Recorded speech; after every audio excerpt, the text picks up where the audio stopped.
Hey everyone, this is the JCWB on behalf of Double L Videos. Making a video for them, just doing some work for them. So let's get started. Alright, so first you're going to want to start a new picture as always, but then you want to go to your gradient tool. Your gradient tool is most likely located either on your toolbar or on your top toolbar.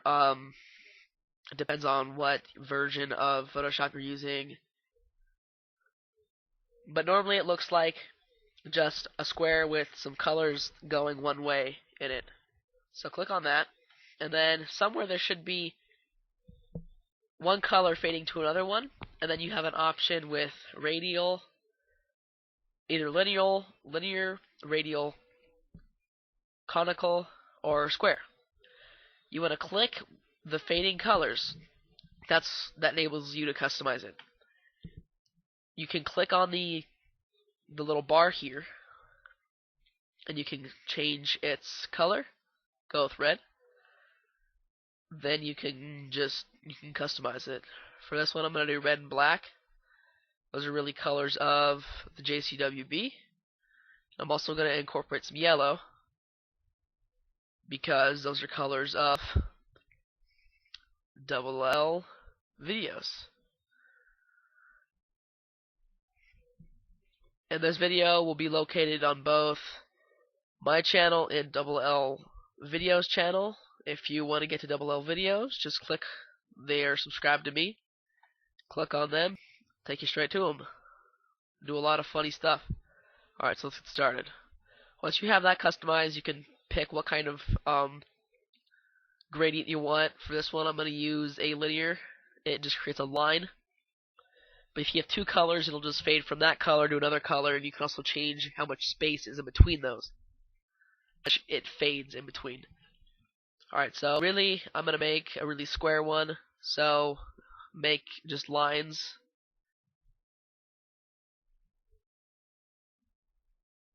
Alright, see, that's really not what I wanted. What I wanted was a really thicker line, a thick line. So what I'm going to do is all I have to do is space them out a little bit.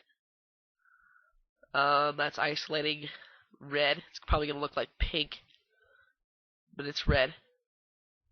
Alright, see, now that's what I wanted. That's exactly what I wanted. Okay.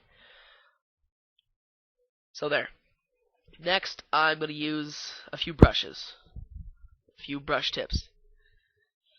We use sci-fi. Sci-fi ones are always really cool. The bubbles always look really freaking awesome. So I'll just go ahead and put a lot of those there. Make it look interesting and bubbly. Okay, next what you want to do is duplicate the background. Then change its blend type to screen. And that'll brighten it up because I duplicated it, therefore making everything else brighter. Next I'm going to select the gradient tool again. But this time I'm going to change the red to something a little more spontaneous. Let's go with light blue. I'm going to squeeze them all together again because I really don't want a thick line for my circle that I'm about to make, the radial. I'm going to keep the yellow. There we go. There we go. Select radial. Alright, now this is going to create a circle, and the point where you first click to where you drag, that's going to be the size of your radius of the circle. So drag it to pretty much anywhere you want to, and it'll create a nice circle. Like I said before, if you want a thicker line, just spread out the colors right here. I think I kind of want a thicker one, so spread out a little bit. And then I really don't want the inside to be really yellowish, as you can see right there. It's pretty yellow. I don't want that at all. So I'll click the center of that, and I'll do that. Now what I did wrong was I did the outside first. I did that for a reason, to show you guys the reverse tool. It'll reverse the way these are, so watch when I click. Boom. Now I'm going to select the circle, the inside of the circle again, drag out, and there we go. I do not have a really big glow like I did last time. Now the way I'm going to want to do this one is I'm going to kind of drag and click here, because all I want is a semicircle. I'm going to put it right onto the line right there. Make it pretty big and defined. Okay, now drag this up and spin it. There we go. Perfect.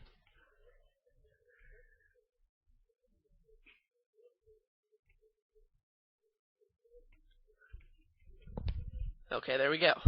Now, a lot of the time you're going to be able to see the little line, but the way that I do it is that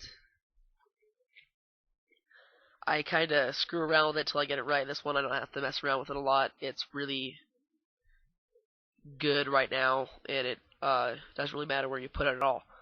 But for this one I'm going to duplicate it because I want it pretty darn bright. I don't want to see really any definition in where the yellow is and where the blue and black isn't. Okay, now I'll duplicate this one. And you cannot change blend effects on the single background. The background is the background. You cannot change blend effects. Okay, that looks pretty good. Now I'm gonna add a few more effects. Go to color. Select their largest brush, which is 200. Eraser tool. Now I'm really just gonna click the corners. You have to be on the background for this one. That did not do it. Okay. And once you click the eraser tool, it will not go to the brush. So see how it changed the size of the brush since last time. So there we go. Just kind of create a little mirage of colors right here. Alright, a lot of these photos that I make on here, guys, on the tutorials, you guys will see as entry photos for the effects and the introduction into all of my videos.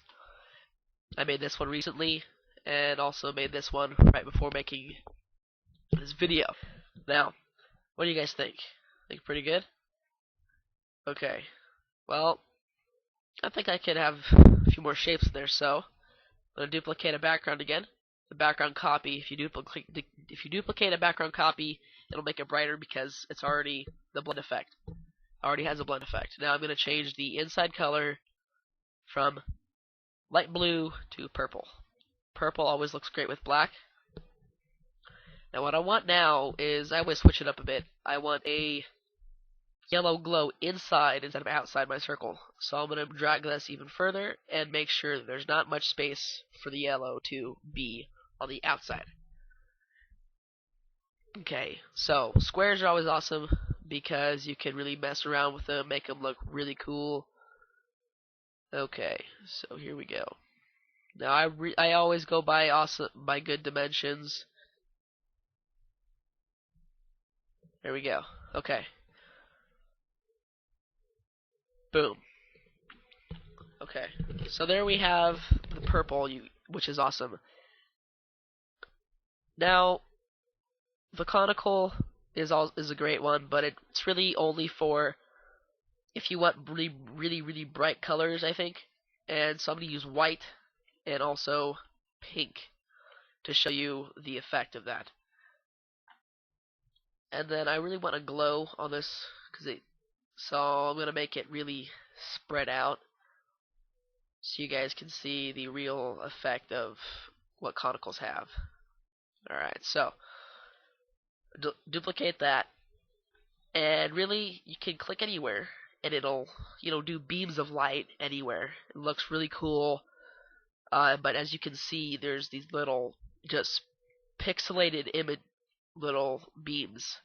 So how you fix that is you go to effects and go to add blur. Now how you want to fix this is you're going to have to add a lot of blur, but then you're going to have to solarize it. So you want to blur it a lot so that you really can't see the definition of every single beam. Okay, so I'm gonna change it to a really high blur because I can really fix it like that. I'm gonna click OK. The next thing I'm gonna do is I'm gonna solarize it. Solarizing it, it brings definition in, and it doesn't really show colors. It shows some of the color, but at the same time, you can create a really awesome background. So you're gonna go to Effects, Solarize, and first of all, it's gonna create opposite colors. Then you're gonna drag it to the middle, the threshold. It creates just these awesome beams that you can still see some color, but at the same time, it doesn't ruin the background with too much color. So guys, I hope that you can use this method to make an awesome video, or just create backgrounds for you, your friends, your family. Use this to get anywhere. Maybe make a career out of it, guys.